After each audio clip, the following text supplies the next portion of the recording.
Come with me while I solder these connections to this calculator. So basically all the connections on the back that require soldering, that's what I'm going to be doing in this episode.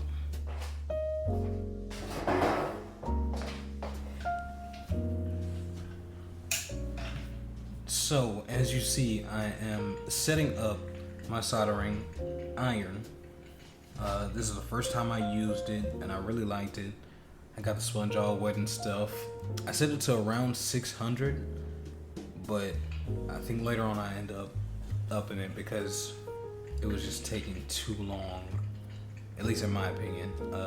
Maybe I'm a little impatient when it comes to soldering, and maybe that's something I can work on, but in this video and during this project, I was like, this will be what I need to use. Now, I started off by doing the resistors because at this point I've memorized the resistor code.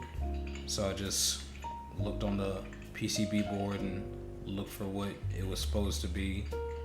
And then I just put that value in that spot.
Alright, now this was the part where things kind of got a little annoying, you could say.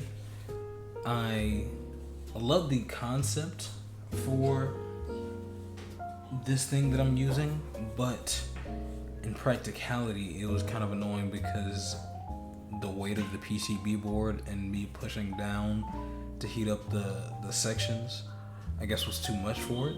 So you'll kind of see how it drops down and you kind of have to maneuver it to where it kind of stands up on itself. It's one of those things where when it's working, it's really good, and when it's not, it's really annoying. There's no in between with it.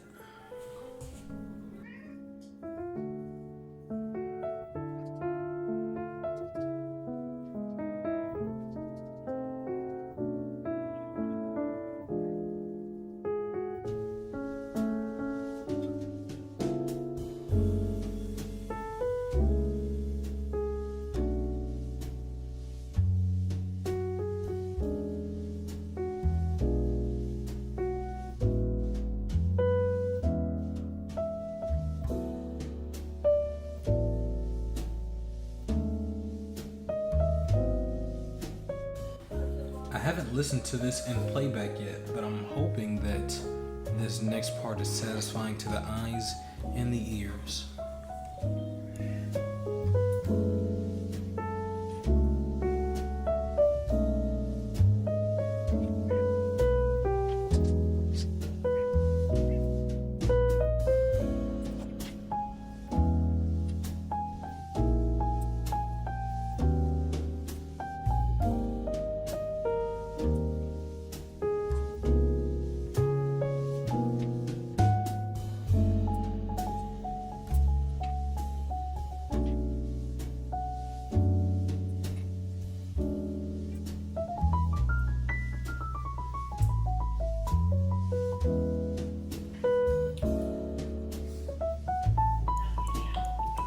we have the finished product, or at least the finished product when it comes to the PCB